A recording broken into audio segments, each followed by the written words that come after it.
Hello everyone, welcome to channel learn with ease. आज का topic है अकाउंटिंग रेशियोज का और आज के लेसन में, आज की वीडियो में आप समझोगे सॉल्वेंसी रेशियोज के बारे में। सॉल्वेंसी रेशियोज का पर्पस क्या है सॉल्व करने का, उसमें कितनी रेशियोज कवर होती हैं, उन रेशियोज को कैलकुलेट करने के लिए आपको फॉर्मूला क्या लगाना है, कौन से आइटम्स को ऐड करना है, कौन से आइटम्स को कंबाइन करना है और आपको कौन से आइटम्स पर ध्यान देना है जिनको आपको इंक्लूड नहीं करना। कोई भी रेशियो किसी कि कौन सी चीजों का कॉम्बिनेशन बताती है, कॉन्ट्रास्ट बताती है, ये रेशियोज आपको कैसे सॉल्व करनी है। तो आज की वीडियो में यही करेंगे। साथ में हम आगे जो सॉल्वेंसी रेशियोज के प्रैक्टिकल प्रॉब्लम्स है उसमें क्वेश्चन नंबर 24 को भी सॉल्व करेंगे। चैप्टर नंबर 3 डीके गोयल की बुक से, क्लास 12 अकाउंट से ये चैप्टर लिया गया है, क्वेश्चन लिया गया है। तो आप अगर ऑनलाइन सेशंस, ऑनलाइन क्लासेस अगर आप चाहते हो, इंटरेस्टेड हो, तो मुझे इस नंबर पर व्हाट्सएप कर सकते हो अपना नाम और क्लास। आप मुझे फॉलो कर सकते हो Telegram channel learn with is official, जहां पर आप अपने डाउट्स और कमेंट्स लिख करके भेज सकते हो। तो सॉल्वेंसी रेशियो क्या है, सॉल्वेंसी रेशियो हम क्यों कैलकुलेट करते हैं, इससे किसी ऑर्गेनाइजेशन का क्या पता चलेगा। आपको सॉल्वेंसी रेशियो कैलकुलेट करने से उस ऑर्गेनाइजेशन की लॉन्ग टर्म फाइनेंशियल पोजीशन के बारे में पता चलता है कि वो साउंड है या वीक है, वो अपनी लॉन्ग टर्म लाइबिलिटीज को पूरी अच्छे से पे कर सकती है या नहीं कर सकती। जैसे कि आपने लिक्विडिटी रेशियो में समझा था, किसी भी ऑर्गेनाइजेशन की शॉर्ट टर्म फाइनेंशियल पोजीशन क्या है, वो अपनी रोजमर्रा की जो उसकी ऑपरेशंस में जो फंड्स चाहिए उसको, मैन्युफैक्चरिंग ट्रेडिंग में क्या वो सफिशिएंट फंड्स है या नहीं। इसी तरह से हम सॉल्वेंसी रेशियो में समझते हैं किसी भी ऑर्गेनाइजेशन की लॉन्ग टर्म फाइनेंशियल पॉलिसीज क्या है, उसमें जो फंड्स लगे हुए हैं वो उनका कॉन्ट्रास्ट क्या है, उसमें ओनर का कितना पैसा लगा हुआ है, बाहर से कितना पैसा लिया है। ये सभी आप समझोगे सॉल्वेंसी रेशियो में, जिसमें आपकी 5 रेशियोज आती है। फर्स्ट है डेब्ट इक्विटी रेशियो, सेकंड है total assets to debt ratio, third है प्रोप्राइटरी रेशियो, फोर्थ है इंटरेस्ट कवरेज रेशियो या डेट सर्विस रेशियो, फिफ्थ है आपकी debt to capital employed ratio. तो ये 5 रेशियो है। फर्स्ट रेशियो आपकी है डेट इक्विटी रेशियो, जिसका फॉर्मूला आपका है long term debts upon share holders fund या नेटवर्थ। अब लॉन्ग टर्म डेट क्या है, डेट जैसा कि नाम से ही आपको पता चल रहा है, ये है आपकी बोरोइंग्स, जो लॉन्ग टर्म में आपको पेमेंट करनी है, विद इन 12 मंथ्स आपको पे नहीं करनी, वो सारी की सारे लोन्स बोरोइंग्स आपकी लॉन्ग टर्म बोरोइंग्स आती है।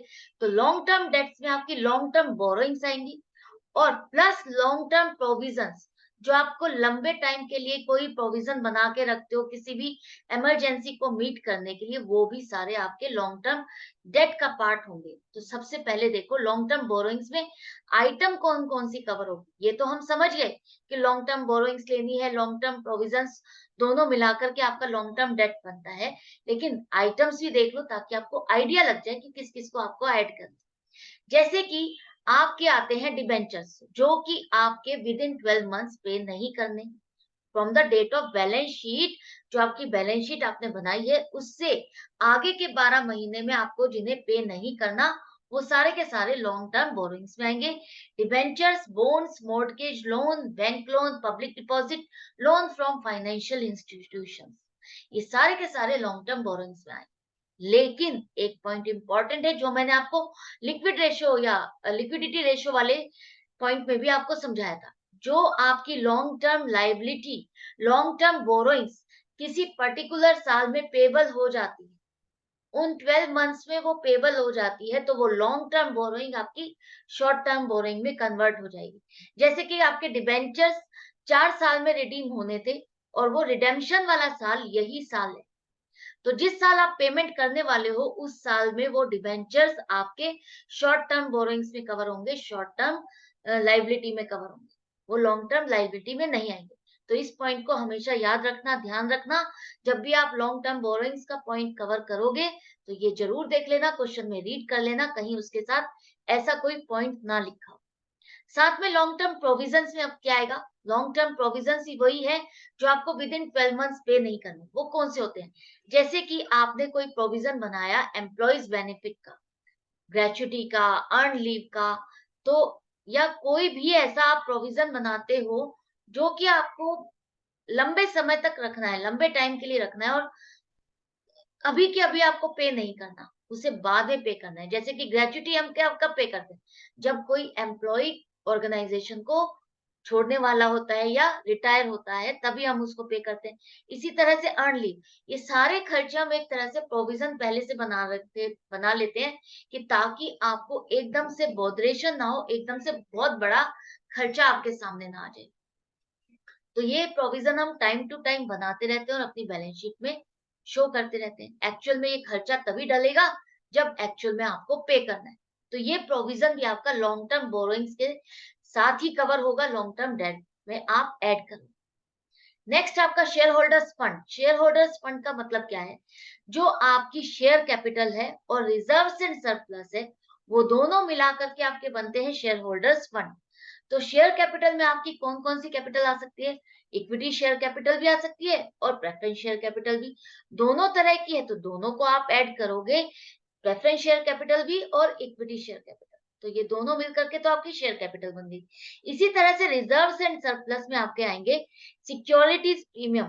आप समझ चुके हो, जहां पर हमने इश्यू ऑफ शेयर्स वाला चैप्टर किया था, वहां पर आपको मैंने बहुत अच्छे से समझाया है सिक्योरिटीज प्रीमियम क्या है। एक तरह से जब आप अपने शेयर्स को प्रीमियम पर इशू करते हो, तो वो आपका सारा पैसा सिक्योरिटीज प्रीमियम में आता है, जिसे हम रिजर्व्स एंड सरप्लस में शो करते हैं अपनी बैलेंस शीट।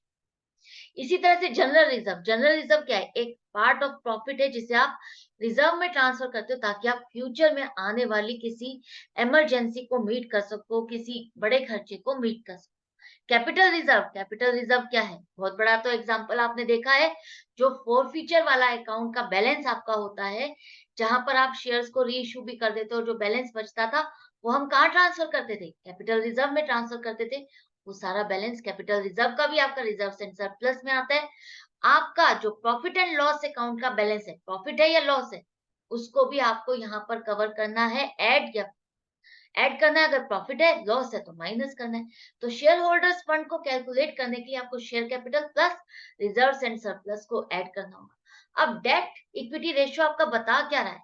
ये बता रहा है कि आपकी ऑर्गेनाइजेशन ने कितना फंड बाहर से लिया हुआ है और कितना फंड ओनर से अपना लगाया हुआ है। इन दोनों का कॉम्बिनेशन क्या है? क्या आपकी ऑर्गेनाइजेशन ज्यादा बाहर की बोरोइंग्स पे डिपेंड है या खुद के फंड्स पर डिपेंड करती है? ये सभी कुछ आपको डेट इक्विटी रेशियो बताती है। तो आइडल रेशियो है आपकी 2:1। अगर इससे ज्यादा हो गई तो आपकी ऑर्गेनाइजेशन को खतरा है, आपकी ऑर्गेनाइजेशन की फाइनेंशियल पोजीशन वीक है। क्लियर है? नेक्स्ट है आपका total assets to debt ratio.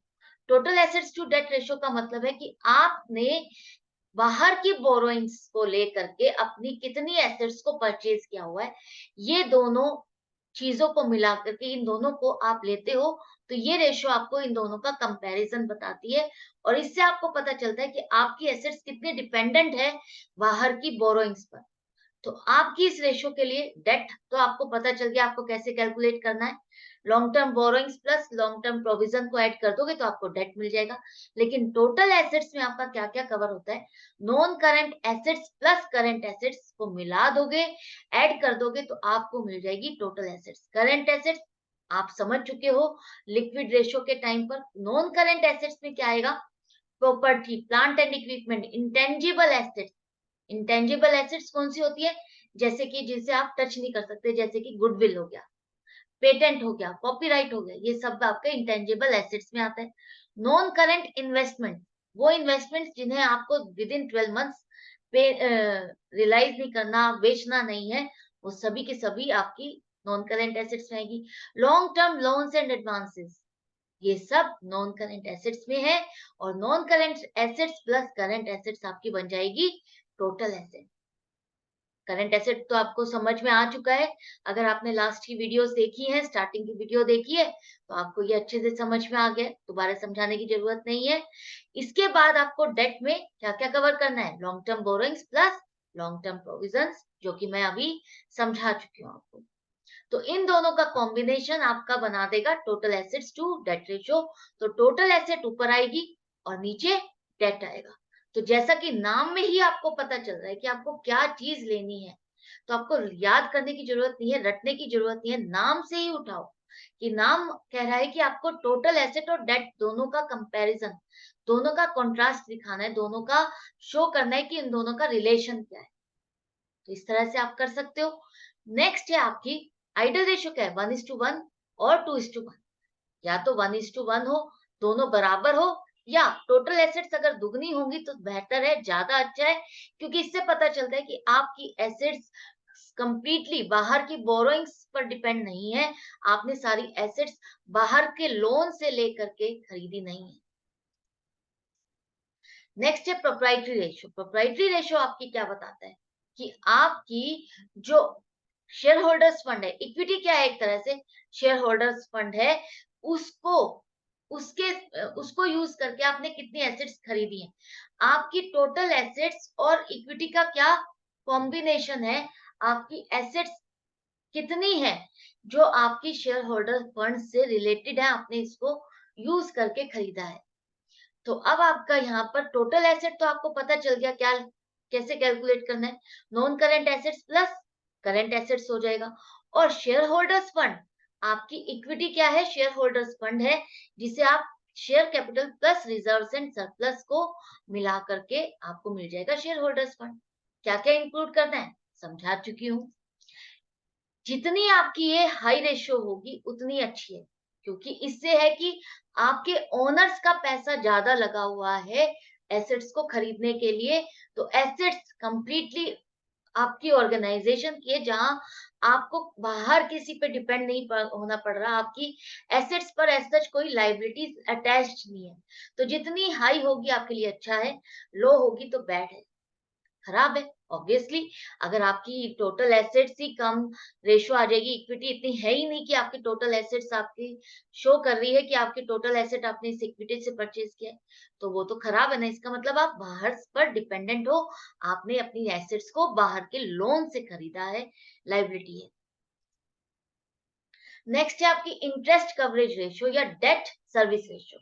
ये क्या बताता है, जब आपको लॉन्ग टर्म बोरोइंग्स आप ले रहे हो तो उस पर आपको इंटरेस्ट भी पे करना पड़ेगा, और उस इंटरेस्ट को पे करने की आप में कितनी कैपेसिटी है, वही आपकी ये रेशियो बताएगी।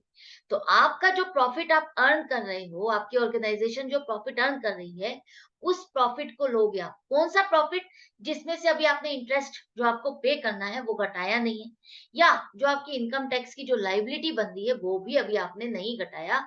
तो profit before charging interest and income tax, वो वाला प्रॉफिट लेना है अपॉन फिक्स्ड इंटरेस्ट चार्जेस।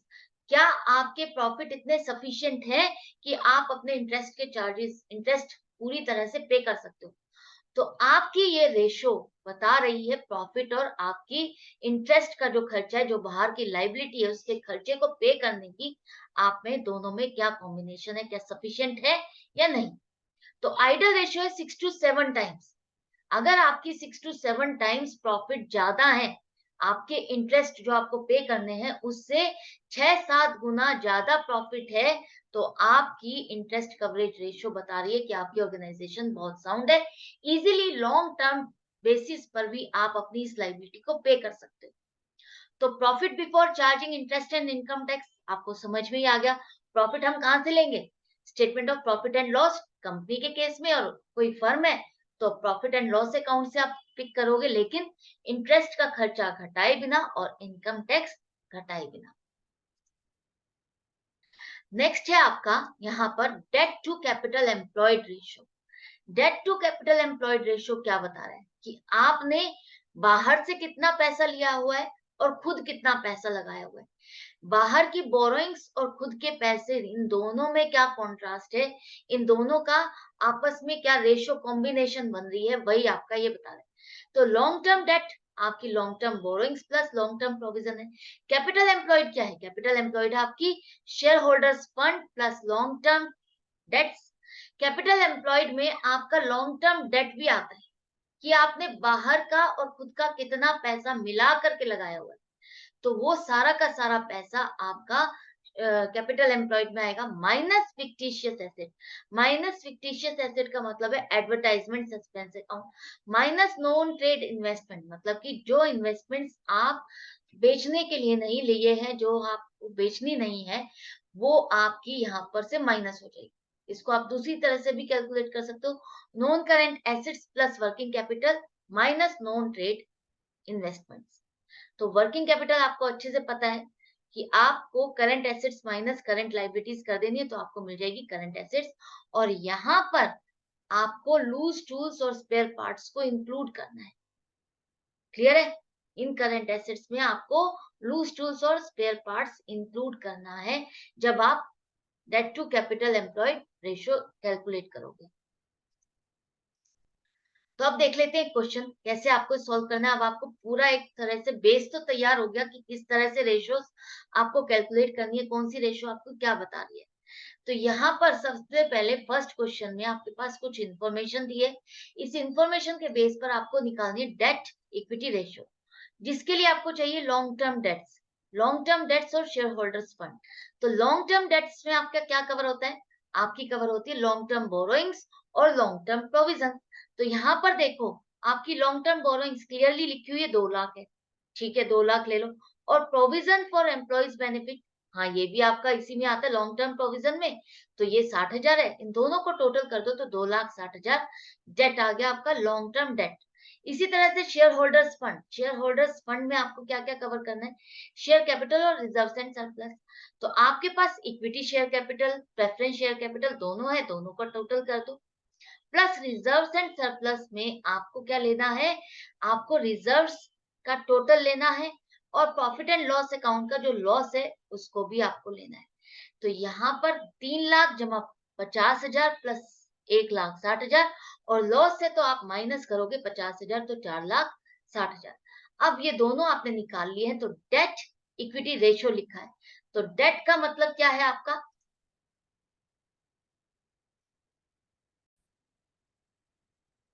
तो डेट का मतलब हो गया लॉन्ग टर्म डेट 2,60,000 और इक्विटी का मतलब हो गया शेयर होल्डर्स फंड, यहाँ पर 4,60,000 रुपए आपके आ जाएंगे, जिसे आप अपॉन 1 लिखोगे। तो ये आपकी हो गई।